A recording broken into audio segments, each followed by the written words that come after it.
Let me start by saying I know how this sounds. I know that when someone opens with, "I'm an amateur ghost hunter," the first thing most people do is either laugh or click away, and I get that I do.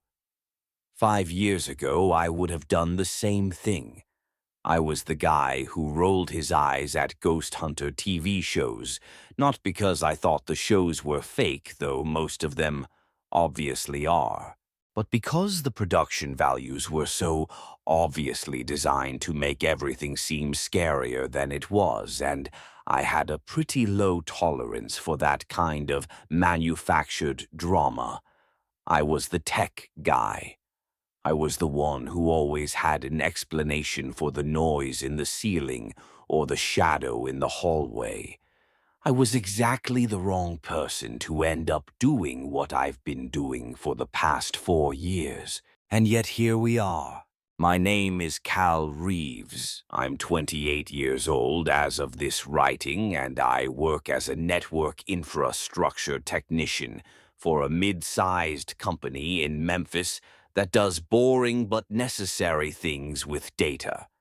Before that, I did help desk, and before that, I did field tech for a telecom company that no longer exists in the form it existed in when I worked for it.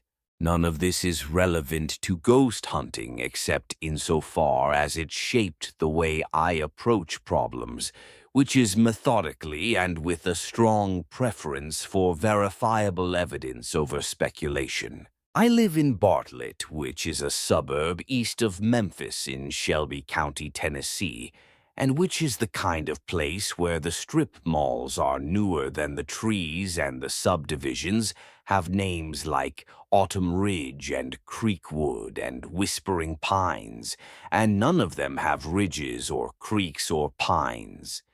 It's fine. It's a fine place to live. I'm not complaining about it. The other 3 members of my group are people I should introduce properly because they matter to this story, and because I'm not going to change their names even though some ghost hunter accounts do that. These are my actual friends, and they know I'm writing this, and they approved it so. First, there's Dominique. She's 26, works in medical billing, grew up in Germantown, which is the slightly nicer suburb next to Bartlett. I met her through a mutual friend about 3 years ago, and she joined the group about 6 months after I started it. She's the one who brought most of the actual equipment because her dad was a photography enthusiast who had a bunch of gear she inherited when he passed, and she figured the cameras might be useful, and she was right.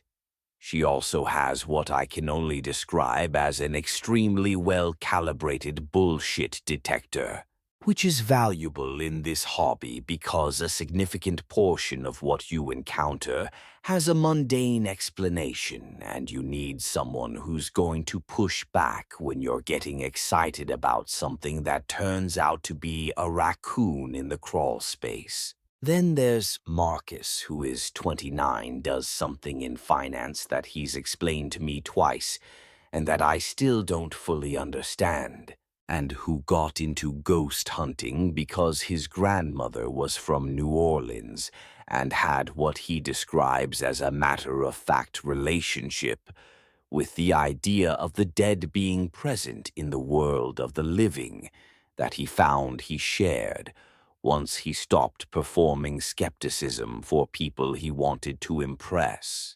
Marcus is the biggest person in the group by a significant margin, and also the most likely to be seriously unsettled by something that happens during an investigation, which is a combination that produces some memorable moments. And there's Priya, who is 27, teaches 5th grade at an elementary school in Cordova, and who joined the group because she heard me talking about it at a party and said it sounded interesting and asked if she could come along on the next investigation.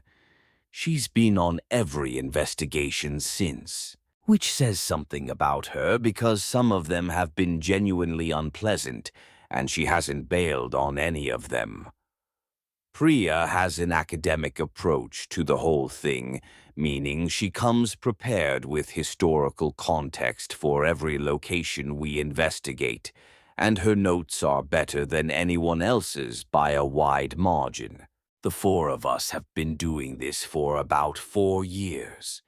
Before the investigation I'm going to tell you about, we'd done maybe 20 others, ranging from a house in Collierville, where the only thing we found was that the house's HVAC system made a sound like footsteps on certain pressure settings, to a bridge in Fayette County where something genuinely interesting happened that I'm not going to get into here because that's a whole other story, to a cemetery in Tipton County where Marcus heard his name spoken out loud by something that wasn't any of us and refused to be in the cemetery after dark for the next 18 months.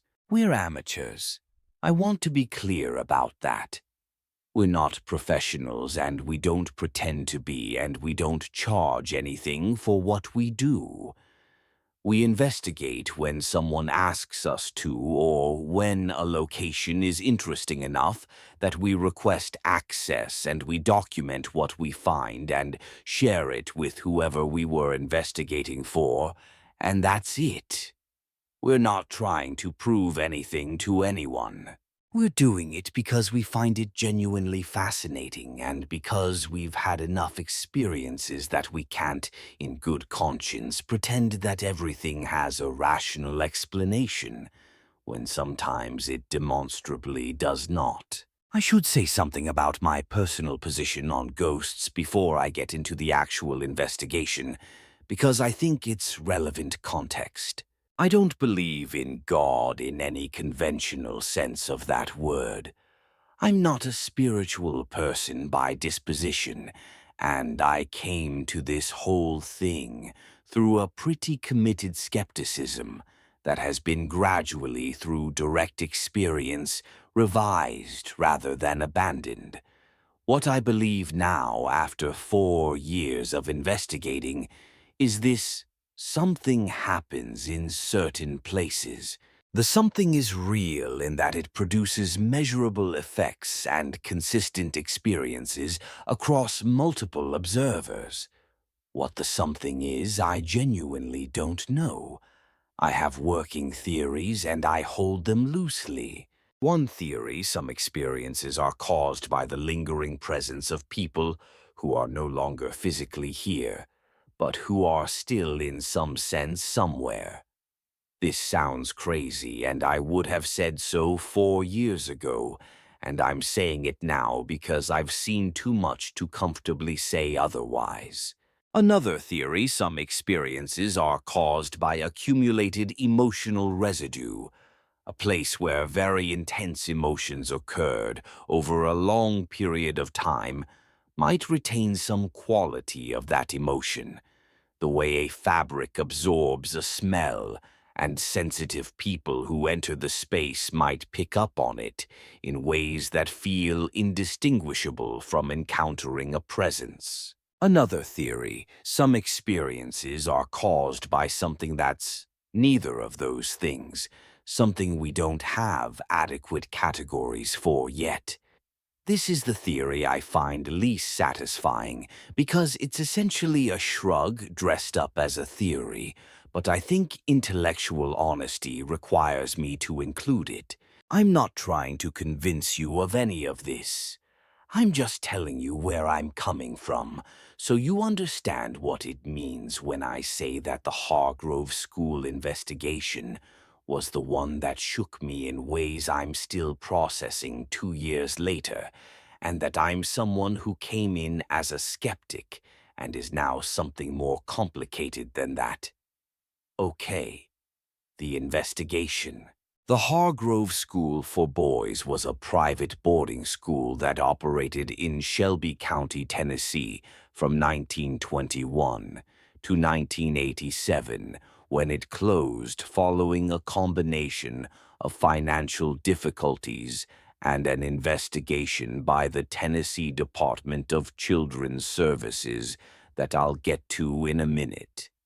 The campus is located on about 40 acres in an unincorporated area east of Bartlett, off a county road that most people who don't specifically know it's there would never have reason to take. The main building is a four-story brick structure built in the colonial revival style that was fashionable for institutional buildings in the early 20s, with two dormitory wings extending from the back and a chapel that was added in the 1940s when the school was affiliated with a Methodist organization that no longer exists. The school educated boys from ages 8 to 17 for 66 years. At its peak in the 50s and 60s, it enrolled about 240 students per year. Boys from middle-class and upper-middle-class families mostly. The kind of families who sent their sons away to school, either because they wanted them to have the discipline and academic formation that boarding schools were supposed to provide, or because they found the boys inconvenient to have around full-time and sometimes both. The 1987 investigation by DCS was the result of a report filed by a former student, then an adult, alleging physical abuse by several members of the school's administrative and teaching staff over a period of years in the late 70s and early 80s. The investigation found sufficient evidence to support the allegations and referred the matter to the district attorney. The school's headmaster at the time, a man named Kenneth Hargrove III, who was the grandson of the school's founder, resigned before charges were filed and died of a heart attack 8 months later. Several other staff members faced charges of varying severity with varying outcomes. The school closed at the end of the 1987 academic year and has not operated since. The campus was sold to a development company in 1994, which did nothing with it for reasons that various people I spoke to had various theories about.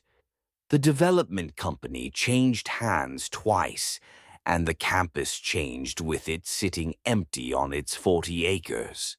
The main building and dormitory wings and chapel all intact, because they're on the State Historic Register and can't be demolished without a process that apparently nobody has been motivated to pursue. I found out about it from Priya, who had been doing local history research for a unit she was building for her students about the Memphis area, and had come across records of the DCS investigation in the county archive.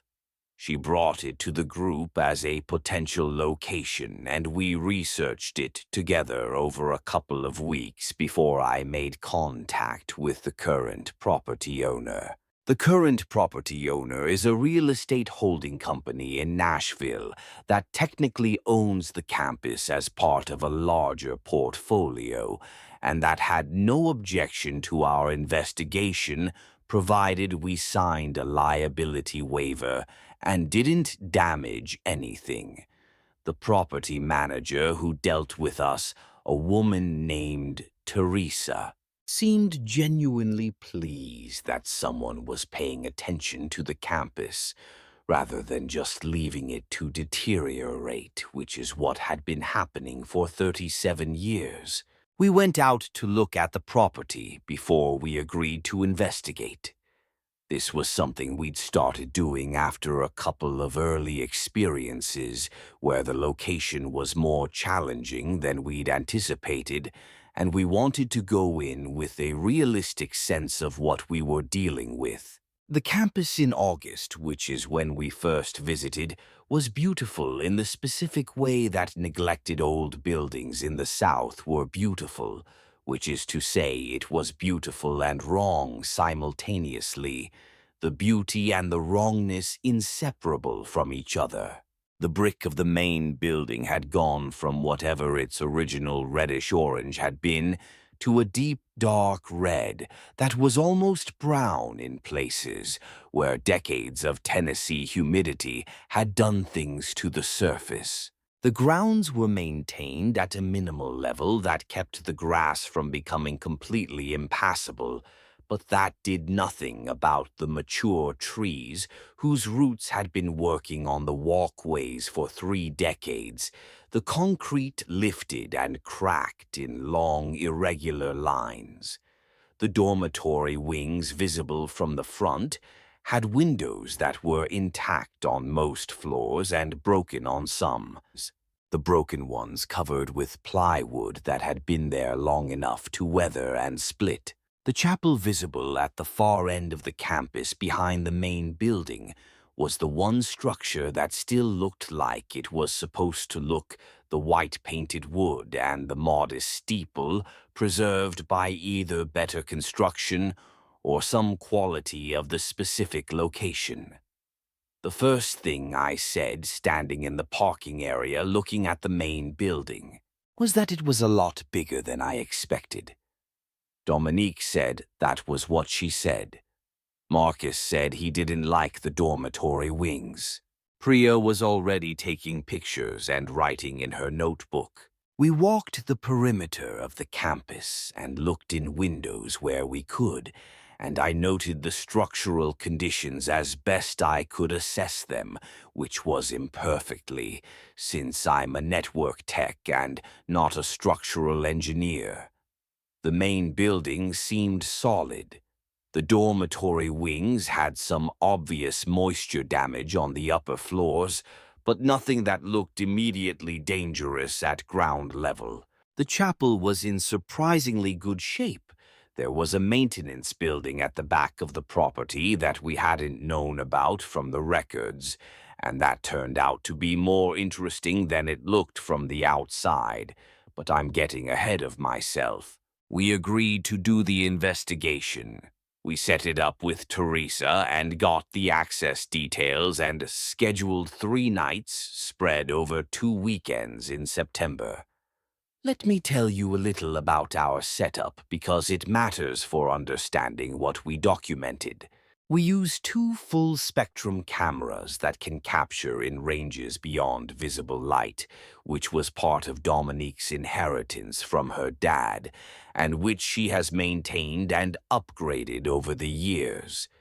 We have audio recorders, 4 of them, which we position at different points in the investigation location and leave running throughout. We have a thermal imaging device that one of us operates while moving through the space. We have a basic EMF detector that I built from a kit early on, and that I've modified over the years to be more sensitive than the commercial versions in a specific frequency range that some researchers have associated with reported anomalous phenomena, though I hold this association loosely. We have good flashlights, multiple each, because running out of light in a location like the Hargrove School is not something you want to experience. We have a first aid kit because I've learned from experience. We have notebooks and pens because I've also learned from experience that recording observations in real time is more reliable than trying to reconstruct them afterward from memory. And we have each other, which sounds corny, but is genuinely the most important piece of equipment we bring. One person alone in a place like the Hargrove School is not safe, not primarily for supernatural reasons, but for practical ones. Floors that look solid can have soft spots. Structures that look stable can have compromised elements. You need someone who can help you if something goes wrong physically, and you need someone who can corroborate what you observe. And you need someone to keep you from talking yourself into or out of things based on your own anxiety level at any given moment. The first night was a preliminary, which is what we called the initial sessions, where we were mostly just getting a feel for the space and setting up our equipment positions. We went in during the afternoon while it was still light to do the setup, and then stayed after dark for about 4 hours before calling it. The main building's interior was what you'd expect from a building that had been closed for 37 years and maintained only in the minimal way required to prevent it from becoming a safety hazard.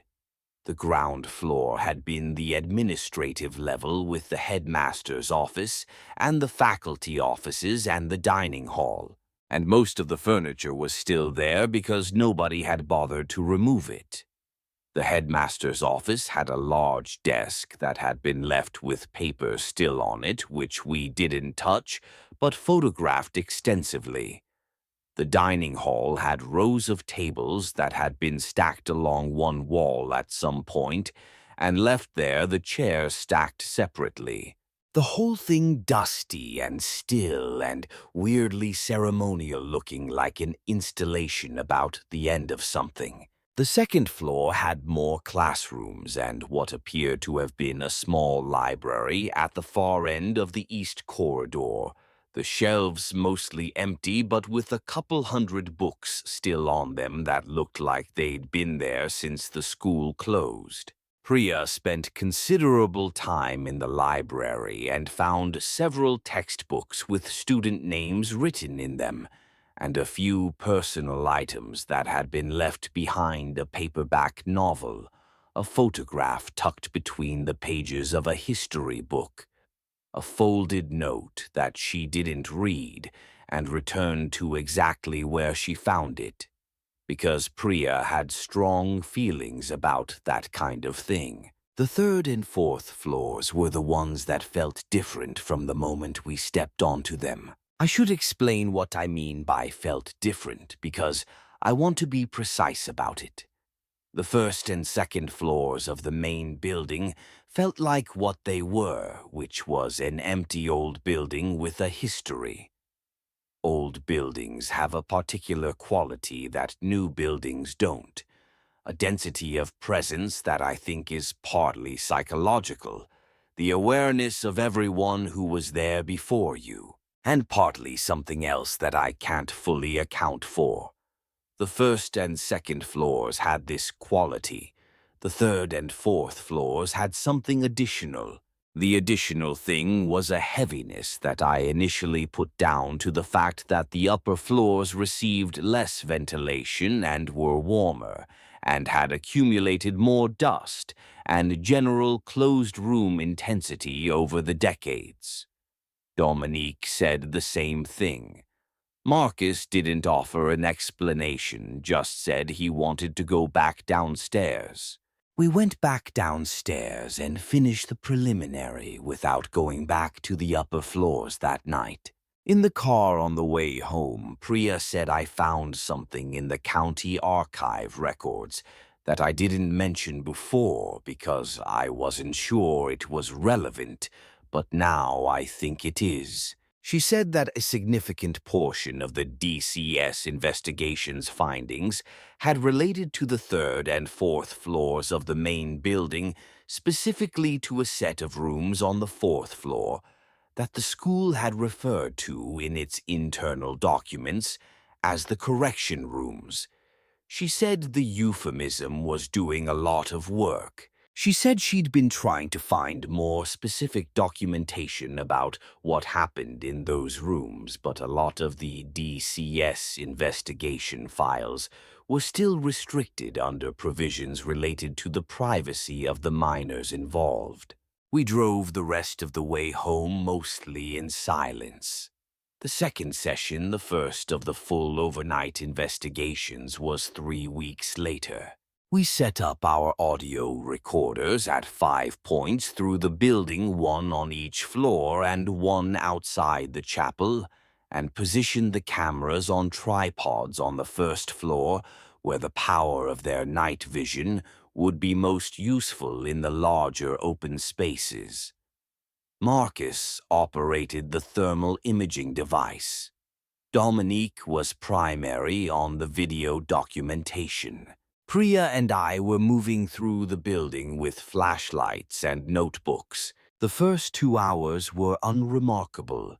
We moved through the first and second floors systematically, and the audio we were collecting was the ordinary sounds of an old building settling and the occasional outside sounds that came through the windows.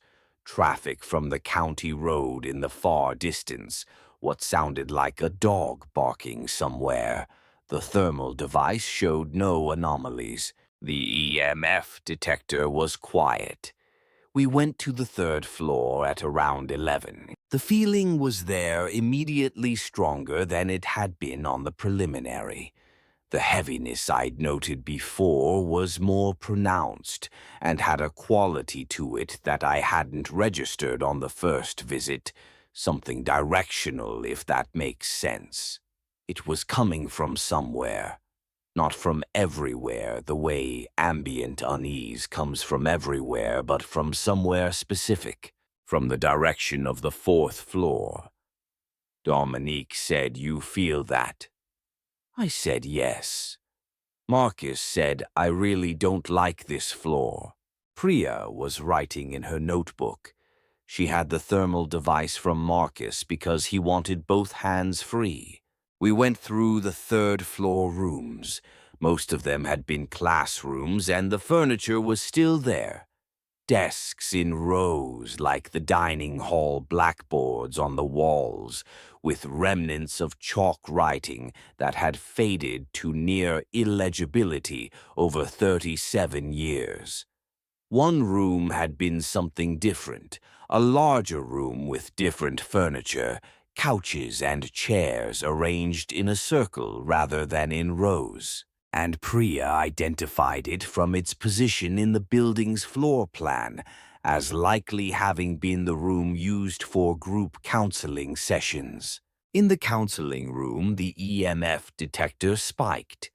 Not a little, a significant reading, the kind that in an occupied building I would immediately attribute to electrical infrastructure, but that in a building that had been without active power for decades, I did not have an easy explanation for. I noted the reading and the location, and Dominique recorded me noting it. The reading held for about 45 seconds and then dropped back to baseline. I moved to different positions in the room trying to reproduce it, and couldn't. Whatever had caused the spike was gone. We went to the fourth floor. I want to be precise about what happened on the fourth floor because I've thought about it a lot, and I want to get the sequence right. The fourth floor was different from the moment we came off the stairs. The air on the fourth floor was noticeably colder than the air on the third floor, which I noticed and mentioned aloud, and which Priya confirmed with the thermal device. Thermal differentiation between floors in an unheated building in September in Tennessee is unusual. It's not impossible to explain, but it's unusual. The fourth floor layout was different from the floors below. There were fewer rooms and they were larger with heavier doors. The corridor was narrower. The windows at each end of the corridor were smaller. The whole floor had the quality of a different design intention than the floors below, as if whoever had designed it had wanted the spaces on this floor to be more contained, more private. At the far end of the corridor there were 4 doors in a row, 2 on each side that I understood from Priya's description to be the correction rooms. They were the heaviest doors on the floor, solid wood, rather than the hollow core of the classroom doors on the floors below, with substantial locks that had been keyed from the outside. The locks were old and corroded, but they were still substantial. If you were in one of those rooms and the door was locked from outside, you were not getting out without help. We stood in the corridor in front of the 4 doors, and nobody said anything for a moment. Marcus said quietly, "Going to tell you something, and I need you to not make it weird." We said, "Okay." He said, "Since we came up the stairs to this floor, I've had the feeling that someone is watching me from behind, not from in front. From behind. From somewhere between where I'm standing and the staircase we just came up." We all turned to look at the corridor behind us. The corridor was empty. The thermal device showed nothing unusual in that direction. The EMF detector was quiet. I said, "Noted. Keep telling us if it changes." He said it wasn't changing, it was very consistent. The first of the 4 doors was unlocked. I don't know why it was unlocked when the others weren't. It may have been unlocked for 37 years. We pushed it open. The room was small, smaller than I expected, maybe 10 by 12 feet. There was a metal bed frame against one wall, no mattress. There was a small window that was boarded on the outside. There was a wooden chair in the center of the room. There was nothing else. There was also a smell that was distinct from the rest of the building, a specific smell that I want to describe carefully because it was notable. The rest of the building smelled like old buildings, smelled the combination of dust and old wood, and concrete and plaster, and the specific staleness of air that hadn't circulated properly for a long time. This room smelled like that too, but underneath it was something sharper and more specific, something I eventually identified as the smell of old floor wax, the kind that was applied to institutional floors for decades, and that was specific enough to be recognizable. It sounds mundane. Standing in that room, it was not mundane. The smell was a connection to when the room was in use, when someone was waxing this floor, as part of the routine maintenance of a place where children were being held in ways that the DCS investigation had found warranted criminal referral, and the smell made it real in a way that the descriptions in the archive records had not. Priya said out loud, but not to any of us. Specifically, "I'm sorry." Dominique looked at her. Priya said, "I just felt like someone needed to say it." She went back to her notebook. We spent about an hour on the 4th floor. The EMF detector spiked twice more, once in the second of the correction rooms and once in the corridor itself, approximately at the midpoint between the corridor's 2 ends. The second spike in the corridor held for nearly 2 minutes and then dropped. I got readings in multiple directions from the spike's location, trying to triangulate, and the readings were consistent with a point source rather than a distributed source, meaning whatever was causing it was localized to a specific area rather than being ambient. The thermal device showed one significant anomaly. In the 4th of the correction rooms, the room at the far end of the corridor that Priya's floor plan identified as the largest of the 4, the thermal device showed a cold spot approximately in the center of the room, at a height consistent with a standing or seated person. The spot was 3 to 4 degrees Celsius below the ambient temperature of the room, which was itself below the ambient temperature of the floor. The cold spot moved. That's the part I most want to get right. Over the approximately 8 minutes we spent in that room, the cold spot moved from roughly the center of the room to the far corner, the corner furthest from the door. I've thought about explanations for this many times since. Air movement from the window could account for a cold spot. It couldn't account for a directional cold spot that moved consistently in one direction over 8 minutes. I don't have a good explanation. I have the documentation, which I've looked at many times. Marcus experienced something in the fourth room. I want to describe what he reported precisely and without embellishment. He said that while we were in the room, he became aware that whatever had been watching him from behind since we arrived on the floor was now in the room with us, and was no longer behind him but in front of him in the corner where the thermal device was showing the cold spot. He said the watching feeling was different in the room than it had been in the corridor. In the corridor, it had been directional and consistent. In the room, it was more complicated than that, he said. He said it felt like whatever was looking at him in the room was also afraid of him. I wrote this down. We left the fourth floor at around 1:30 in the morning and went outside and sat on the front steps of the main building and didn't say anything for a while.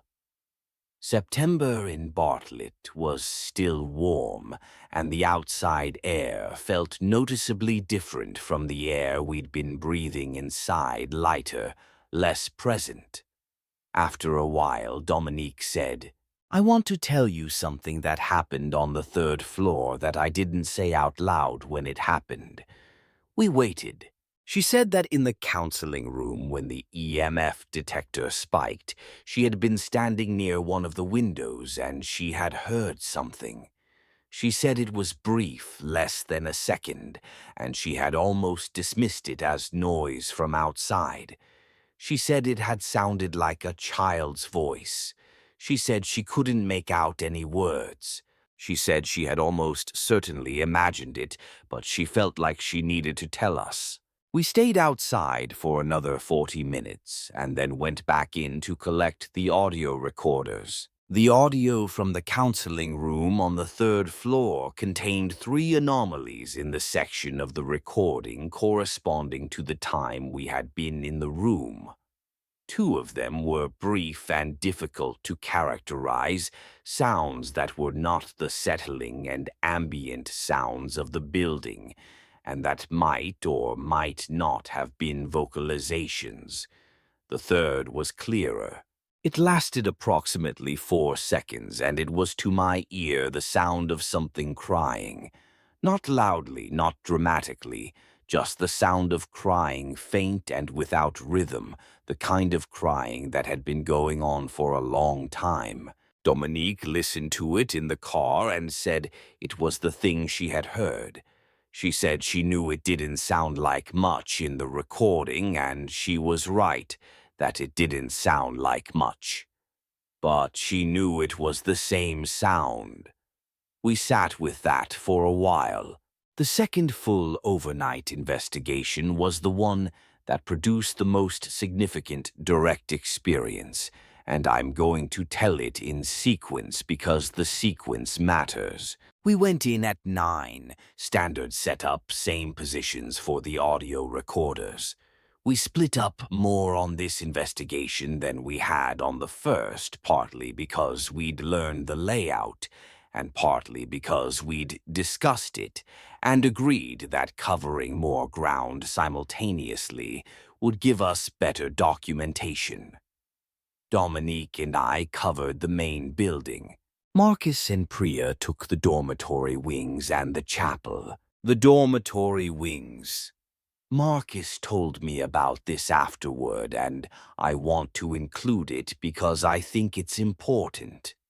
The dormitory wings had been less on our radar than the main building because Priya's research had focused primarily on the main building's documented history. The dormitory wings were where the students had lived, sleeping quarters and bathrooms and common rooms, and they seemed like they would be less loaded historically than the spaces where the documented events had occurred. Marcus said the East Dormitory wing, which was the older of the two, was the most unsettling place he had experienced in 4 years of investigations. He said this in the same quiet, specific way he always described the things that affected him, without drama and without embellishment, and I believed him completely. He said that from the moment he and Priya entered the East Wing, they both had the feeling of occupancy, the feeling of a space that was not empty, despite being empty, and that the feeling intensified as they moved further into the wing toward the rooms at the far end. He said one of the rooms at the far end of the East Wing had graffiti on the walls that was different from the other graffiti throughout the building, which was the ordinary kind left by people who had broken in over the years. Tags and dates and that kind of thing. He said this room had names written on the walls, not spray paint pen or marker old enough that the ink had faded. He said there were a lot of them. He said some of them had dates next to them and some of them had other things written next to them that he couldn't always read. He said Priya photographed all of it systematically and had spent time trying to make out the writing in the faded sections. They found out later that some of the names matched names in the DCS investigation files that Priya had been able to access. Former students, boys who had been at the school in the years when the documented abuse had occurred. Their names on the wall of a dormitory room in their own handwriting, left there surviving. Priya told me that was the moment the investigation stopped being an investigation for her and became something else. She didn't specify what the something else was. She didn't need to. Meanwhile, Dominique and I were on the 4th floor. We went up separately from our session on the main building's lower floors, having documented the ground through 3rd floors without significant anomaly that night. The 4th floor was as we had left it from the previous investigation. Same narrow corridor, same heavy doors, same quality of air that was distinct from the rest of the building. The difference on this visit was that the 4th room, the large one at the end of the corridor, was colder than it had been. Not slightly, noticeably. We had baseline thermal readings for the floor from the previous visit, and the large room was 4 degrees below its previous baseline. Dominique was operating the thermal device. She moved into the room slowly, and I followed. There was something in the room. I want to be careful about how I say this. I don't mean there was a visible apparition. I don't mean there was anything I can point to on the documentation and say, here is the thing I'm describing. What I mean is that when we entered the large room on the 4th floor, on the 2nd investigation, both Dominique and I became simultaneously and immediately aware that the room was occupied in a way that it had not been on the previous visit. The awareness was physical in the way that certain awarenesses were physical, a change in the quality of your attention and your heart rate that preceded any specific observation. Dominique stopped moving. She said, "Don't come further in." I stopped. She said, "There's something in the far corner." She was watching the thermal device. I asked her what the reading was. She said it was showing something that was colder than the room, which was already colder than the rest of the building. She said it was showing it at a height consistent with a child crouched in the corner. I asked her if it was moving. She said no. She said it was staying in the corner. She said it was staying very still. We stood there for several minutes. Dominique kept watching the thermal device. The reading held. The shape in the corner didn't move toward us and didn't move away from us. It stayed in the corner, and it was very cold, and it was staying very still. At some point, Dominique handed me the thermal device and moved forward. I almost stopped her, and I didn't, and I'm not sure which decision would have been right. She moved to the center of the room and stopped there, not going to the corner, but not backing away from it either, and she stood there and she said quietly, "And without theatrics, you don't have to be here. I don't know if you know that, but you don't." The thermal reading in the corner changed. Over approximately 30 seconds, the cold spot dispersed the localized concentration, spreading outward and dissipating into the ambient temperature of the room, the way a concentrated dye dispersed into water. There was no dramatic moment where it vanished. It just slowly became indistinguishable from the surrounding thermal environment. Dominique stood in the center of the room for a moment after the reading dispersed, and then she came back to where I was standing near the door. Her face was doing something I didn't have a word for. She said, "Let's go find Marcus and Priya." We went and found them.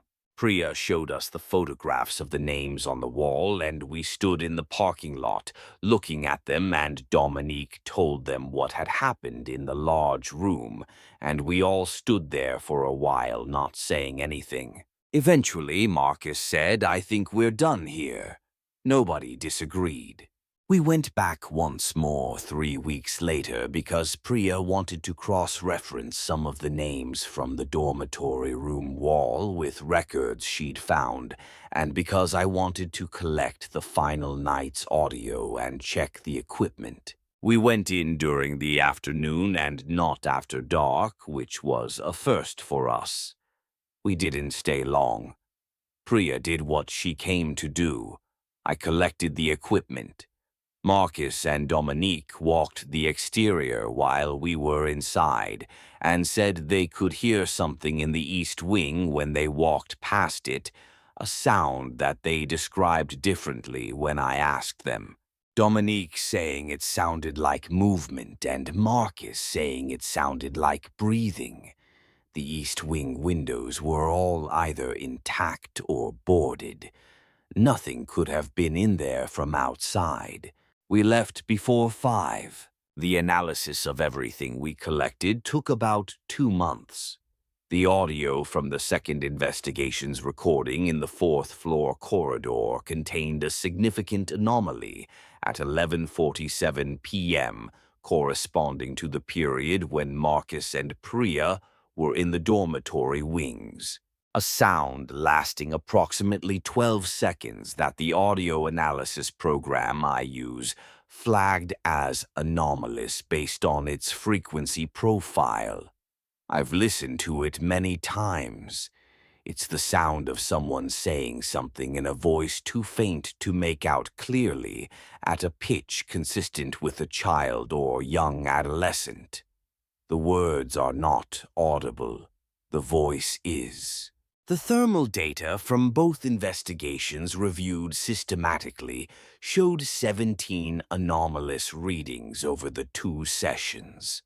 14 of them were explainable by reference to the building's physical properties, air movement and surface temperature variation, and that kind of thing.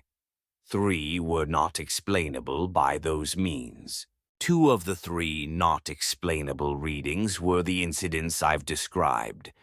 The third was in the chapel during the second session when Marcus and Priya were there and noted nothing anomalous at the time.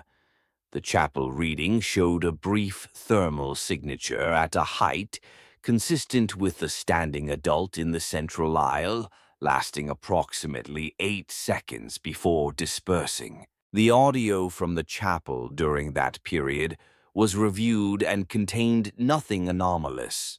Priya's research into the names from the dormitory room wall established that 19 of the approximately 45 names she could make out clearly enough to research were names of students enrolled at Hargrove between 1974 and 1987. All 19 of the names she confirmed were enrolled during the period covered by the DCS investigation. Some of them she was able to trace through public records. Most of them had gone on to have ordinary adult lives. 2 of them were deceased. She submitted a copy of her research with all identifying information about the individuals removed to a Tennessee nonprofit that worked on historical accountability for institutional abuse of children. They acknowledged receipt and said it would be added to their archive. I don't know what, if anything, comes of that. Here's what I think for what it's worth. And I want to say clearly up front that this is my interpretation, and I hold it loosely, and I'm not asking you to accept it. What we encountered at the Hargrove School was not one thing. I've been in enough locations now to have a sense of when a place has a single source of anomalous phenomena, and when it has multiple sources, and the Hargrove School had multiple. What was in the dormitory wing felt different from what was on the 4th floor. What was in the counseling room on the 3rd floor felt different from both of those. The 4th floor room, the large correction room. I think what Dominique encountered in the corner was not a ghost in the conventional sense, not an intelligent entity that was aware of its situation. I think it was more like a recording than like a presence. Something that had happened in that room with enough intensity to leave an impression that persisted. The way a footprint persisted in soft ground. A child in a corner staying very still, waiting for something to be over. That's what the recording was of. I think Dominique was right when she said it didn't have to be there. I don't think it chose to be there. I think it just was there the way the scar from a wound was there, not actively suffering but not gone either. The dormitory wing is the one I'm less sure about. The feeling of occupancy that Marcus described, the sound in the audio from that night, the thermal reading in the chapel. These feel more like intentional presence to me, more like something that knows it's there and knows we're there. Whether it's the presence of specific individuals or something more collective, I can't say. I genuinely don't know. The names on the wall. Those boys wrote their names where someone might eventually find them. I think they knew, or some part of them knew, that the names needed to be somewhere. Priya sent their names to people who would remember them. That felt important to do. I don't know if it did anything, but it felt important. The crying we recorded in the counseling room. I think about that a lot. I don't have a theory for it. I just know what it sounded like and what it meant that it sounded like that in that room. We've talked about going back. The conversation keeps not going anywhere. There's a consensus in the group that we documented what we could document, and that going back now wouldn't produce additional documentation, so much as it would be us going back, because we felt pulled to go back, which is not the same thing, and which I think would not be a good reason to go. The Hargrove School investigation did what investigations were supposed to do, which was to observe and record, and it produced the most significant documentation we've ever gathered, and some experiences that are still with all 4 of us in ways that are hard to describe. It also did something that I hadn't anticipated any investigation doing, which was to make me feel the weight of a specific history in a way that changed how I understood why I did this. I started ghost hunting because I found it fascinating and because some part of me needed to understand whether certain things were real. Both of those motivations are still true, but now there's a third motivation that wasn't there before, which is that the places we investigate have histories, and those histories contain people. And going into those places and paying careful attention and documenting what we find is a way of acknowledging that those people were there, that something happened to them, that it mattered. I don't know if whatever we encountered in the Hargrove School is still there. Woody from Josh's account said his house was still haunted the last he checked. We haven't gone back to verify. Maybe if we did, we'd find nothing. Maybe the thermal reading in the corner of that large room would just be the thermal reading of an empty, cold room. Maybe Dominique's words did something. Maybe some things just need to be heard by someone willing to hear them. I'm still doing this. We all are. There are other locations and other investigations and other documentation in the works that I may write about eventually. But the Hargrove School is the one I come back to in my thinking more than any other, and I wanted to write it down properly before more time passed and the details got fuzzier at the edges. If you've made it this far, thanks for reading. Take care of yourselves. Go easy on the places you visit that have had hard histories. They remember more than you'd think. 2 months after posting this, I received a message from a man who said he had been a student at the Hargrove School from 1979 to 1983. He said he had found the post through a search and had read it twice. He said the details about the fourth floor were accurate. He said he was glad someone had gone in there. He didn't say anything else, and he didn't respond to my follow-up. I'm including this here because I think it deserves to be on record. The names Priya submitted to the nonprofit were entered into their archive. She received a formal acknowledgement. One family whose son's name was among those on the wall and who is still living contacted the nonprofit after seeing their son's name in the archive and was connected with support services. Priya found out about this from the nonprofit's coordinator. She cried for a long time when she told us, "We have not been back to the Hargrove School."